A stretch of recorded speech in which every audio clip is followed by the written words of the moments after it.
সম্মানিত আইন উপদেষ্টা আসিফ স্যারের কাছে বিনীতভাবে আবেদন রাখি, কেন এই পরিস্থিতি তৈরি হবে যে বিচার চাওয়ার জন্য প্রেস ক্লাবে আসতে হবে জনগণদের? কেন সেই পরিবেশ আপনারা তৈরি করতে ব্যর্থ হলেন? এই যে আয়না ঘরের নির্মাতারা, আয়না ঘরের প্রডিউসাররা, জিয়াউল আহসান সহ তাদেরকে যখন গ্রেফতার করা হয়েছে, তখন তারা মিডিয়ার সামনে জাতির সাথে উপহাসের হাসি হেসেছিল। আপনাদের স্মরণ থাকবার কথা। কার্য পরিচালনা করুন, তাহলে ইতিহাসের পাতায় আপনাদের নাম শনাক্ত করে লেখা থাকবে যে জালেম যারা অত্যাচারী তাদেরকে যদি আপনারা বিচার না করেন, যদি আমরা তাদেরকে বিচারের মুখোমুখি না করতে পারি, তাহলে অন্যায়কারীদেরকে সহায়তা বা সহযোগী আমরাও হব। আর সহযোগী হলে তার প্রায়শ্চিত্ত আমাদেরকেও করতে হবে।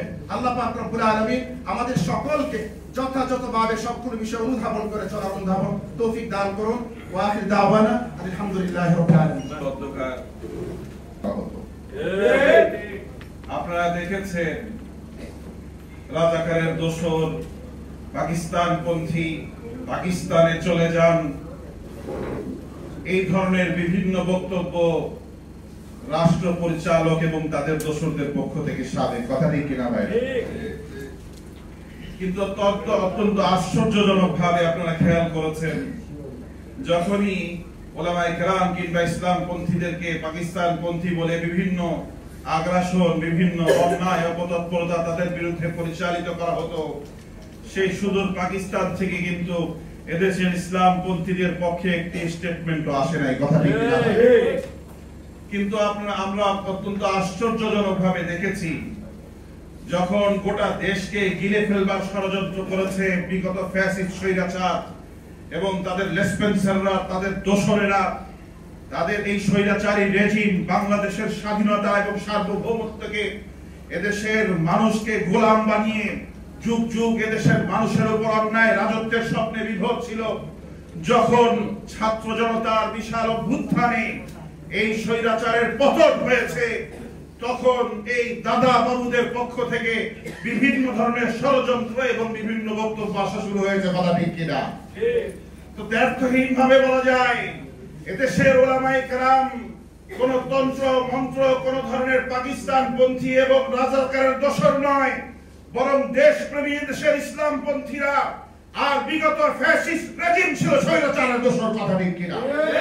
তারা দেশ বিরোধী শক্তি, তারা দেশের সীমান্তে যারা হত্যা করে মেরেছে দেশের মানুষকে, এদেশের সীমান্তকে এবং দেশের ভিতর যত ধরনের অস্থিতিশীলতা, এদেশের ভিতর যত ধরনের অনৈক্য, এদেশের ভিতর যত ধরনের সমস্যা, তার মূল মাস্টার মাইন্ড এবং মাস্টার প্ল্যান হয় দিল্লিতে বসে বসে। কথা ঠিক কিনা ভাই?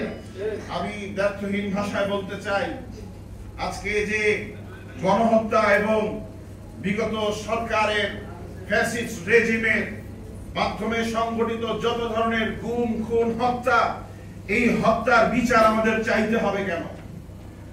সম্মানিত আইন উপদেষ্টা আসিফ স্যারের কাছে বিনীতভাবে আবেদন রাখি, কেন এই পরিস্থিতি তৈরি হবে যে বিচার চাওয়ার জন্য প্রেস ক্লাবে আসতে হবে জনগণদের? কেন সেই পরিবেশ আপনারা তৈরি করতে ব্যর্থ হলেন? এই যে আয়না ঘরের নির্মাতারা, আয়না ঘরের প্রডিউসাররা, জিয়াউল আহসান সহ তাদেরকে যখন গ্রেফতার করা হয়েছে, তখন তারা মিডিয়ার সামনে জাতির সাথে উপহাসের হাসি হেসেছিল।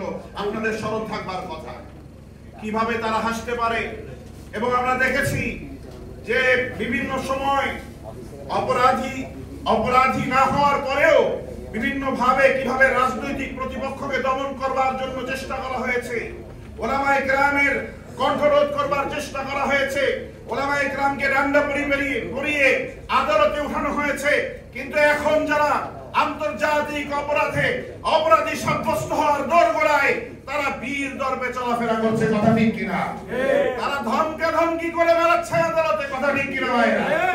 এই তাদের ধমক আর এই তাদের ভিতরের যে স্বপ্ন, এই স্বপ্নকে মিসমার করে ফেলবার জন্যই গোটা জাতিকে আমাদের ঐক্যবদ্ধ করতে হবে।